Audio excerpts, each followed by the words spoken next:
Okay.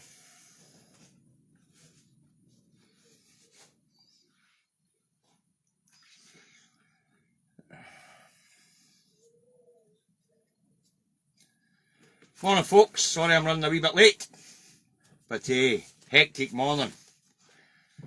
It's gardening season and Davy's running plants, not fun. And when I've finished this, I need to get in the back and sort the mess out. Right, now we'll start today with a public service announcement, folks. Get your meters read and get the numbers submitted to your energy company by midnight tonight. That is the advice being given to everybody. Otherwise, you might well be conned by your energy company into paying higher prices on the energy that you've just used. Okay, so get your meter readings in to your energy company by midnight tonight. That is the advice. Alright, so that's a public service announcement out the road. Get your meters read. Okay, we'll wait until we get 100 on board, then we'll get this broadcast properly underway. Morning Ian, Lorna, Ted, Barbara, Stuart. I see Mr. Milligan and my brothers there. I know that's 100 of you on board, so let's get this broadcast underway. You need to excuse me, I haven't had time to put the stand up in the window, so I'm just sitting the thing in the corner here. You can see across the cab. Big rig again today. Anyway, let's move on. It's Indytruck Davy in the truck, coming to you today from Stonehaven in Aberdeenshire. Alright, where it is snowing at the moment. No serious about it, but, and let's have a look. It's 3 degrees, it's bloody cold, and yet I'm sweating like hell after working the back of that lorry. Okay, right, so that's the weather forecast for Stonehaven in Aberdeenshire. If you want to know what the weather's like where you are, look out the bloody window. Alright, so let's get started. We'll start the day as we always do with coronavirus update. These are the figures for the 30th of the 3rd, 2022. Tested positive since the pandemic reached their shores, 1,784,824, and that's 9,610 new cases from Tuesday to Wednesday. Alright, in hospital there's 2,344 COVID patients, and that's down 39, of which 20 are in the intensive care units, no change there. Vaccinated, 4,353,991 people in Scotland have had a single dose of the vaccine, an increase of 813 people from Tuesday to Wednesday. 90.4% of all eligible Scots have had a single dose of the vaccine. 4,092,791 people in Scotland have had 2 doses of the vaccine, an increase of 3,804 people from Tuesday to Wednesday. 85.5% of all eligible Scots have had 2 doses of the vaccine. Booster shots, 3,451,131 people in Scotland have had 3 doses of the vaccine, an increase of 1,010 people from Tuesday to Wednesday. 72.1% of all eligible Scots have had 3 doses of the vaccine. Deaths, I'm sorry to report there was an additional 34 deaths recorded from Tuesday to Wednesday, and that brings the daily total to 11,393. Community and hospital deaths combined as 13,684. Last week's death toll was 28.1 deaths per day, up from 22.1 deaths per day the week before. This isn't good, folks. Alright, so the COVID situation doesn't seem to get any better, but because of the fact that we're tied to the Westminster government and we're relying on them for finance, there's bugger all we can do about it. We're just going to have to watch our people die. Simple as that. Hands tied. They decided down that road that this was there. And we've just been told this morning by a virologist that the Omicron BA2 variant is just as deadly as the Delta variant. Interesting that, eh? While everything opens up. Right, let's move on. Wednesday started with 4 main stories in the rags. Alright. Oh, hold on, better get the electronic manager so to do it, we'll get our hookie kicked. Right. In the Scottish Pacific so-called broadsheets, it's a avoidable deaths because of problems in A&E caused by the pandemic. Pandemic. COVID patients are at an all-time high. NHS trusts across Scotland are struggling with little or no capacity left.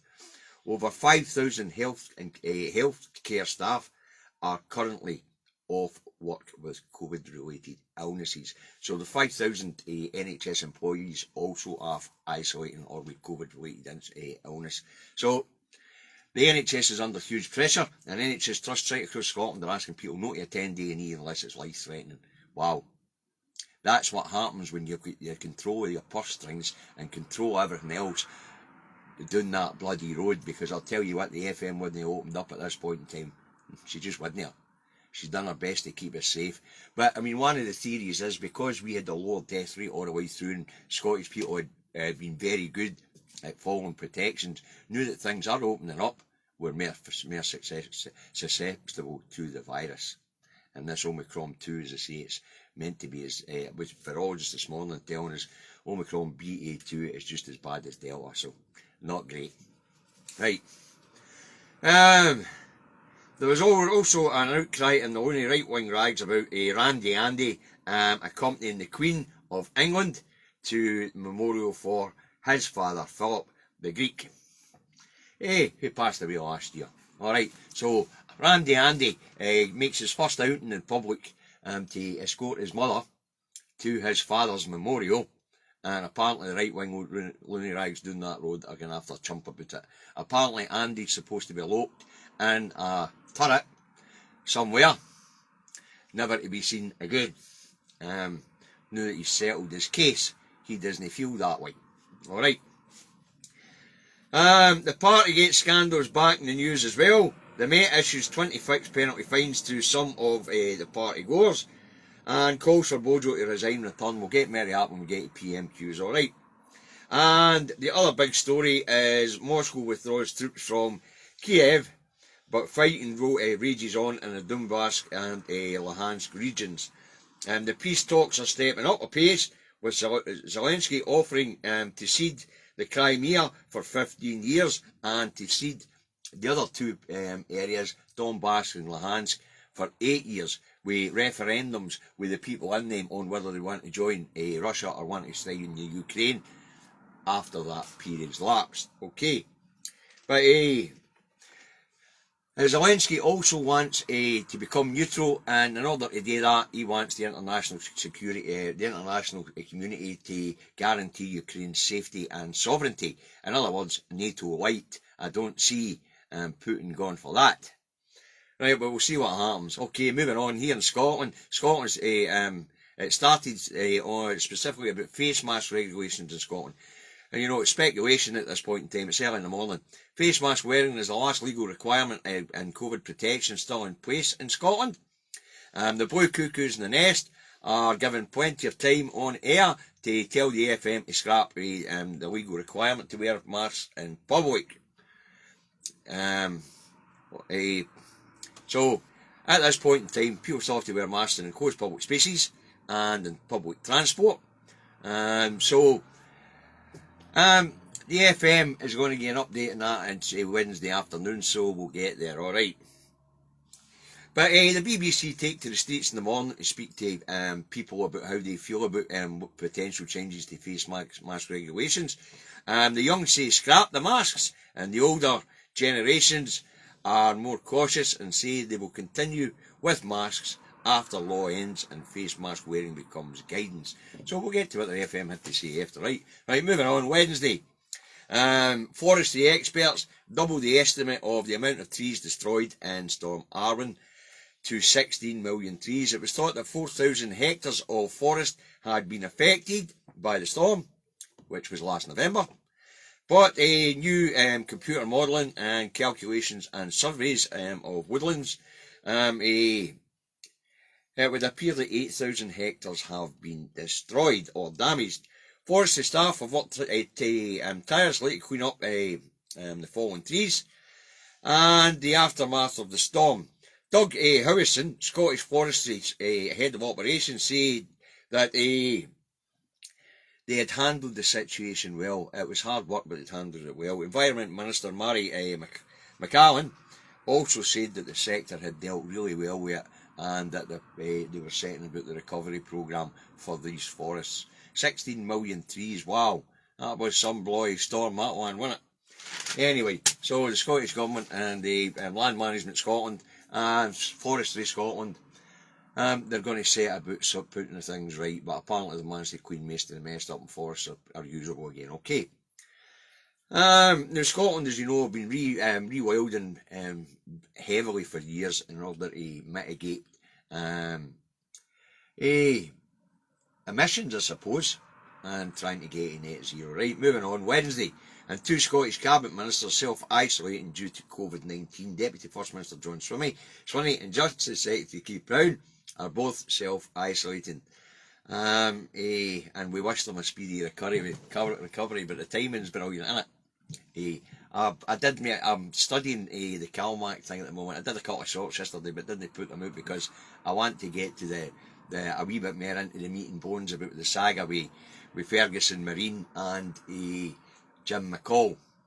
I'm digging through as much of the paperwork on that one as I can. I will do a short on that pretty soon, actually. Okay. So the reason why it's interesting they two are self-isolating is because Derek Mackay, who's the Transport Minister, was on leave at the time, and it's believed that Swinney and Brown were the Scottish ministers that helped sign off on the contract to Ferguson. So timing's perfect. Right, moving on. Wednesday, Menzies Aviation accepts a $571 million takeover bid from Kuwait rival NES, a subsidy of Kuwait-based logistics conglomerate Agility Public Warehousing. Right, now the board of Menzies, one of Scotland's biggest firms, formerly known as the bookseller John Menzies, to recommend the sale to its shareholders. NES has offered 608p a share, and the board think it's a good deal. The first offer was 408, it went all the way up to 608. Okay. So the sale will go through. Menzies Aviation operates in 37 countries worldwide and has 25,000 employees. Let's hope no too many of them lose their jobs, because, you know, when these companies merge, duplication is always done away with. So there'll be a whole HR department to get ready. There'll be a pay department to get ready.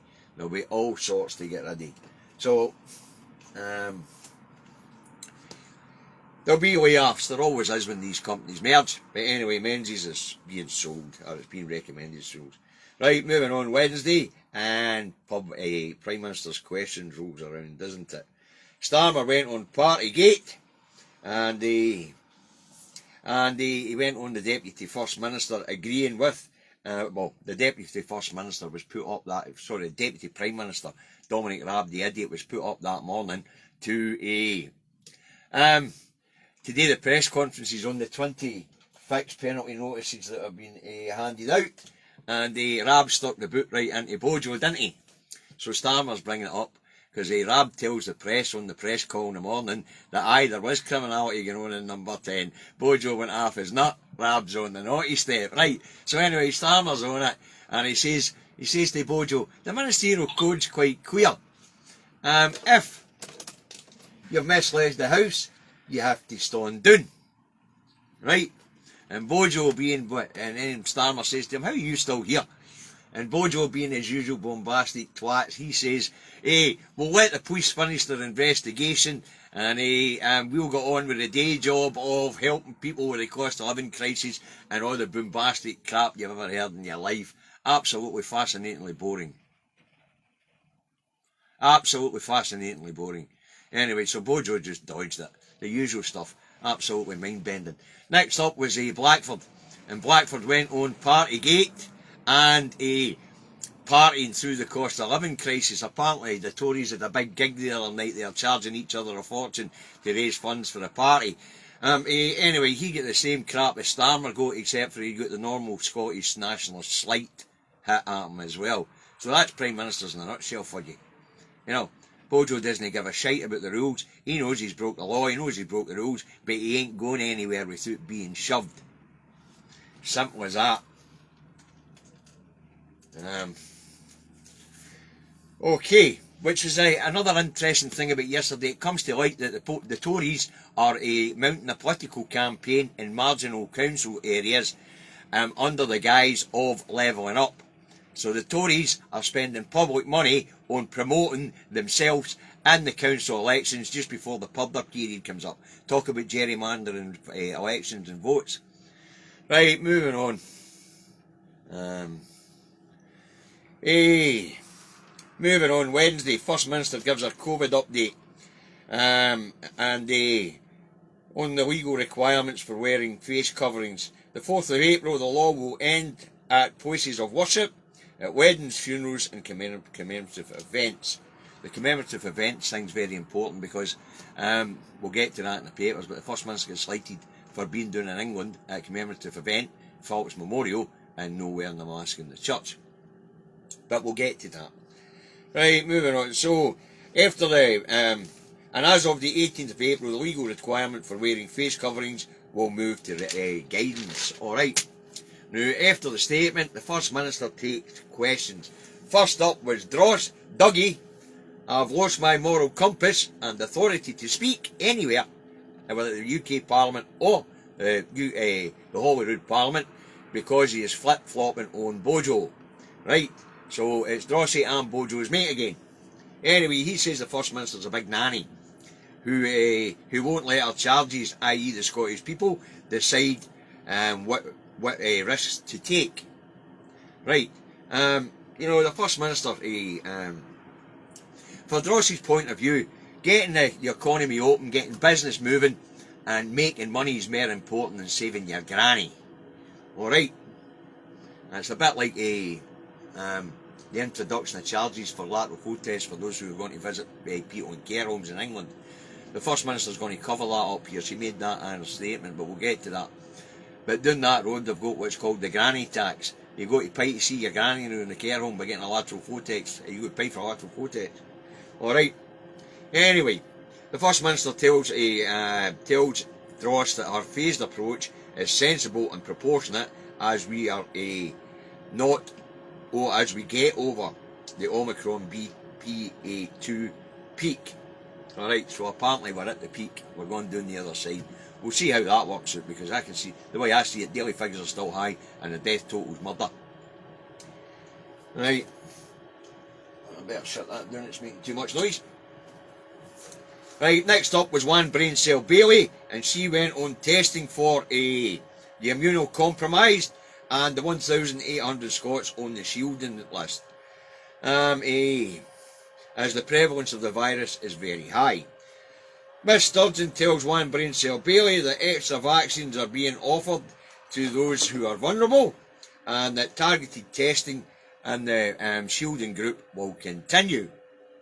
Alright, next up was Stuffed Shirt, Yale Tory, Taylor's dummy, Alex the irrelevant Cole Hamilton.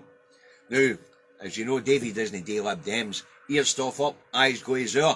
But I was quite lucky last night, Alan was in. So, I got him to watch what Cole Hamilton had to say and tell me. It's just another ex-friend I've got. I don't suppose he'll be visiting again. Especially now. Especially now when there's an announcement in the Scottish Parliament, that's for sure.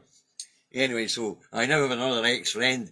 Anyway, apparently, Cole Hamilton went on testing in schools, and he wants the testing to continue in schools. Well, I couldn't tell you what the First Minister's reply was, because by that time Alan was out the door in his car and up the feckin' road.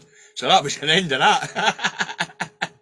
But at least we know Cole Hamilton spoke, because, you know, Davy would normally say next up was Cole Hamilton, if bugger knows what he's got to say.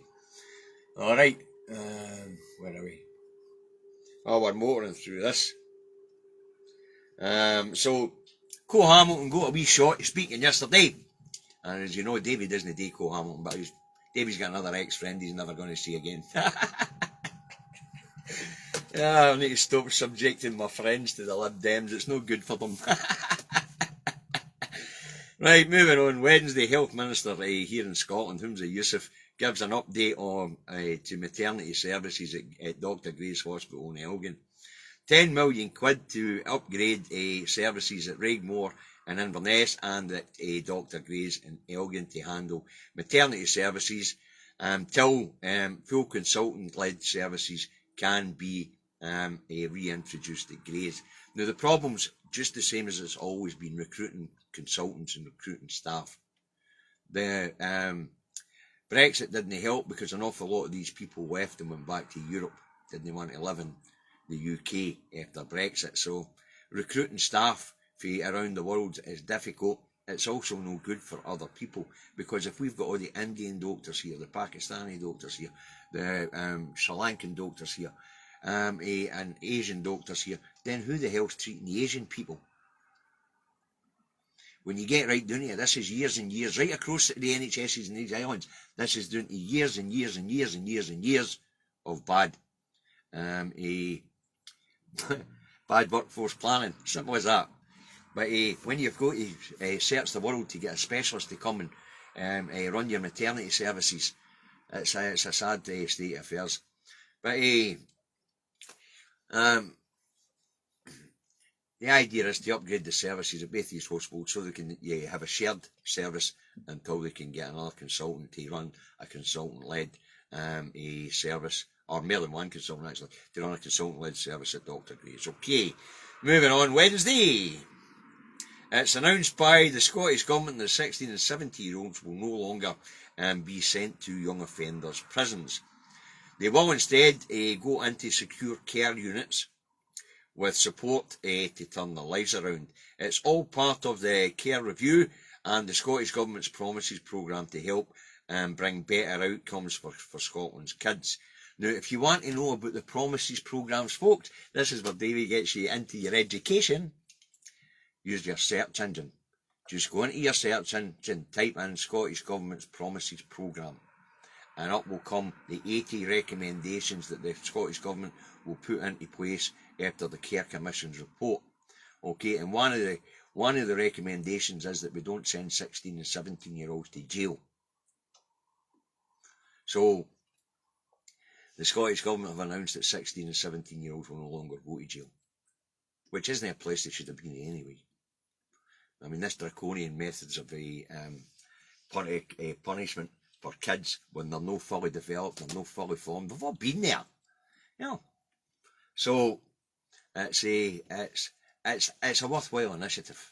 It really is. Right, moving on. Wednesday, Scotland's Chief Fire Officer Martin Blunden suspended pending an inquiry into misconduct in office. His deputy will take over till the inquiry is complete.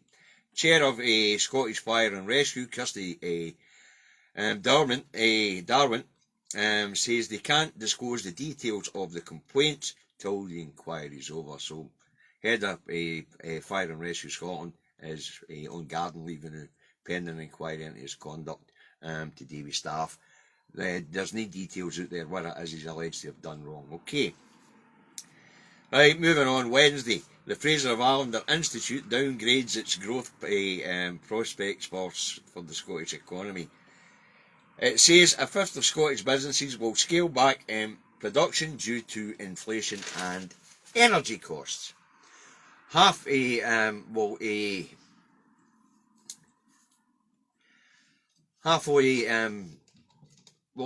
slow back because of problems in will actually scale back because of problems in getting materials and because of inflation and the cost of materials. And 60% says they'll be shedding staff to cut costs. Growth for 2022 to be 3% and for 2023 1%. And Davy says, told you. What was going on in the labour market was expansion due to opening up for COVID. We're almost there now, 2 weeks away from it here in Scotland. And contractions already started because of outside pressures. What was interesting about that report in the news was everything was mentioned except for Brexit. And Brexit is the driver in all these things. No the blame of the Ukrainian war, no bloody COVID, but Brexit is the driver in these things. Okay. And yet not one mention of Brexit from the Fraser of Allender Institute, or the guy that came up to do the interview, and not one mention of it from the BBC interviewer. It was everything but Brexit. Brexit didn't get a mention. Right, let's move on. Wednesday, down that road in the House of Thieves and Carpetbaggers, Health Minister Sajid Javid gave a statement to the Commons on the findings of maternity services in Shropshire. A report by a maternity specialist, Donna Ackenden, covering 20 years, says 200 plus babies died at the Shropshire Health Trust, and quite a few mothers as well. Now, apparently it was down to a culture of believing that only natural birth was the way to go about it. Wow. Jeez, oh. So no cesarean sections were ordered, and forceps extractions were common, leading to brain damage and other problems for the kids. Kids were being pulled out of women's bodies with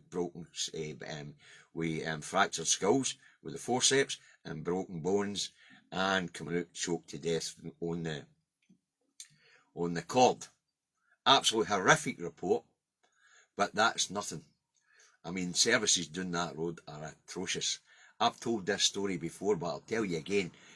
We were down in Bristol and my friend David Milligan took no well, my partner in crime, and I went and had a look at the local hospital, and I've just put him in the car and drove him 5 hours up the road.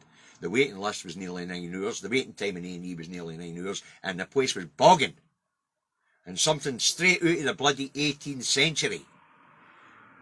So I just deemed it was safer to put him in the car and drive him up the bloody road. I wouldn't have taken him anywhere near that death trap of a hospital. It didn't look as if it had been dusted in a million years. The plant pots had fag ends in it. Fags have been banned in hospitals down there for years. Wow, place is a cope. But just to compound the misery of the hard-working NHS staff down that road, it's announced in the Commons that they're scrapping free parking, which was available to NHS staff during the pandemic. So right in the middle of the cost of living crisis, the UK government, who haven't given the NHS staff down that road a pay rise in years, and taking inflation into account and the cost of living squeeze, they've decided they're going to charge them to park at work. Wow. No wonder their NHS is in shite state. And as Sam Payton was saying last night on broadcast in Scotland, this is just to run down that service so they can privatise it. But what you can bet your boots on is, if we stay in this bloody union under the internal market bill, they will privatise our bloody NHS as well. And we have to emphasise that to people on the doorsteps, because our NHS is a million times better. Which leads us on to a survey which was let out yesterday, saying that support for the NHS and NHS services has plummeted post-pandemic. Guess what? We're still in the bloody pandemic. They can come this post-pandemic crap all they want. And the survey was UK-wide, and apparently approval ratings UK-wide has dropped from 61% to 33%. Well, there was no Scottish-specific data there, but last time I looked, satisfaction in the Scottish NHS was sitting about 90%. Alright. It'll be a lot less than that at the moment because of the situation with Omicron BA2 running a savvy through the population. A population which was better protected, so was more susceptible to the bloody thing now. Right, also Wednesday, down that road, we're moving on from down that road now, and we're heading to Ukraine and Ukraine issues. Alright, so Campbell Oilfield is throwing a 2-year extension to the licence, and it's been heralded and said because of needing to wean myself away from Russian oil and gas, and it's a lot of bollocks. It takes years for fields to come online. There's 41 new fields coming on in the west of Shetlands and in the North Sea. There's no need for Campbell to come on. Anyway, they get a licence extension, and it's being heralded in the MSN as being necessary because we have to wean ourselves off Russian oil and gas. We're no dependent on Russian oil and gas. And we do get diesel for them, because Brent crude's no good for making diesel. And if we didn't want to be buying gas for them, dead simple. Just don't sell so much in the international market and use it in the domestic market. But as we learnt the other day, National Grid is selling off 60% of the UK's gas pipeline, gas main service pipes and metering. Guess what that 60% is, folks? England and Wales. You got it. And also yesterday, it's announced by National Grid and SSE they're going to put an interconnector in from Peterhead all the way down to Yorkshire. And it's to create a power superhighway so that renewable energy for Scotland can be fed into the north of England. It will power 2 million homes. There's another one proposed for the west coast with Scottish Power, and that would be another interconnector for the north of Scotland, where the renewables are generated into England. Now the question that was asked is that them preparing for independence? It doesn't matter. Once it's in, you know, we'll have control of the end of the connector up here, and if they don't pay for the shit, we'll just shut it down. Something like that. Okie dokie. Right. How are we doing for time? 26. We better get our big hooky in gear, alright? So that's more or less everything I want to cover for yesterday. I mean, there was other things to cover. Wow, was yesterday no a big news day. By the time Davy went to his bed last night, his head was burling. And in a couple of hours of study, and after I'd finished talking to my brothers, so I didn't get myself to bed till midnight. I was up at 4 o'clock this morning finishing this bloody report.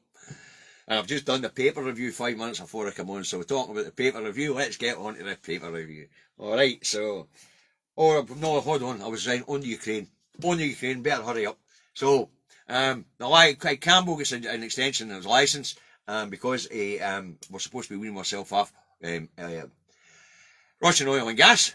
Putin apparently has been misled by his advisors. He doesn't seem to have a clue that they're not getting well in the bog down. They're not doing well in the bog down in Ukraine, and that's according to GCHQ and the Yanks. All right. And the other thing is that Biden is going to put 180 million barrels of US reserve oil onto the market to try and lower the price of fuel. Okie dokie. So that's the Ukrainian situation for you at the moment. The Russians seem to be moving out of Kiev and the surrounding areas in the north and the west of Ukraine, and they seem to be concentrating their efforts in the Crimea, Donbass and Luhansk regions, and they're the regions that he really wants to take. And when he's slicing and dicing the place, and he'll work his way slowly until he gets the whole of the bloody place. So we'll maybe get that peace treaty next Monday right enough, but it'll not last. Right, let's move on to this morning what the rags have to say. The eye has, keep wearing face coverings until Easter. The Fail has, sturgeon, mask to stay till Easter. The Scotsman has, anger as sturgeon, extends face mask rules again. There isn't any anger for the population, and the business community can bite my bahookie. I'd rather have grandma alive than them selling booze down the boozer. One line of hospitality manager after another on yesterday complaining about 2 more weeks to try and save your granny. Get it round them. I hope they go bust. Public health comes before anything. Anything. And that means the economy. You can rebuild an economy. You can't reanimate your granny. The Express has, sturgeon still can't face scrapping mask rules. That's not true at all. You get right, don't you? Sturgeon when they scrapped any of these bloody rules. If it wasn't for the fact that idiots had voted to remain in the bloody union because they were worried about their wallets and worried about losing £500 a year becoming independent. How's that sitting with these new spanners? £2,800 a year, what's that because of Brexit? Inflation. Rising interest rates. Rocketing food prices. How you feeling now, you unionist numpties? Oh, talking about which is my troll on the day. Hi, troll. I'm glad to see you're sticking around. I hope you're feeling good about the way your wallet's been smacked for 2,800 quid instead of 500, you spanner. Sorry, didn't mean to be rude. Right, let's move on. The Metro has FM a mask hypocrite, and that's because she was in England where the mask rule scrapped and she sat respecting their rules in a memorial service for Philip the Greek. You know what they say, when in Rome, do what the Romans do. So that's exactly what the First Minister was doing. She was doing what the Romans did. They don't wear masks down there, so she didn't. It's only polite. In fact, you could say it's statesmanlike. Right, the Herald has Campbell throwing a lifeline and rush to get off Russian fuel. See what? That is a false headline. It's a out and out lie. and the heroes should be held to account for it. Right, where are we? The Rancid has Ukrainian kids fly to safety in Scotland. That's a couple of young ladies who have managed to make it through the visa system and have ended up with a family in Edinburgh, and we welcome them. Right, the Telegraph has Putin's aides are lying to him, says GCHQ chief Sir Jeremy Fleming. The Times has Putin faces revolt over blunders in Ukraine. Doubt it. Everybody's shite scared of him, according to GCHQ's chief. The National has FM. Our biggest threat is not taking Indy. Things are getting ramped up here, folks. They know it's coming. And the First Minister gave a statement, gave an interview yesterday, and she was asked about the greatest challenges facing Scotland, and she says the biggest risk to Scotland is no getting away from England and no taking independence. So she's still banging the drum for independence, no matter what anybody's saying. And the Star has mobster killing lured to death at sex club. No idea what that's all about, because when I had a look at it, that's no up my street. That. So if you want to know who was lured into a sex club and murdered, go look it up yourself. Right, that's what I've got for you today, folks. Bang on 31 minutes, so let's get this thing wrapped up. Okay, usual stuff when it comes to the cause of Scottish independence, but partisan politics in your pockets, and learn your how you gonnies and get out there and win hearts and minds. Eyes on the prize. All right. Support the independent media. Support ITV on the Fire Stick. Support Broadcasting Scotland. Support Independence Live, Indie Live Radio. Support Caledon Media. Support the Trues Radio. Support iScot Magazine. Support the national newspaper. Support independent bloggers and bloggers. And if they've got a crowdfunder going, you can afford to throw a few pennies in the pot. Please do. All right. Now, health messaging, face coverings in closed public spaces. Clean hands and surfaces regularly. When it comes to social distancing, use your NAPA. And while tests are still available free to get tested. Apparently there was problems with getting tests yesterday because it was ending in England and Wales, so they were all booking lateral flow tests. It doesn't end here until the 18th of April, I think, so you still get a chance to go online and get yourself a box or two. Okay. You lot look after yourself. Be back tomorrow to do the last one of the week. And I hope you enjoyed the show today. I hope you found it entertaining and informative. Have a nice day.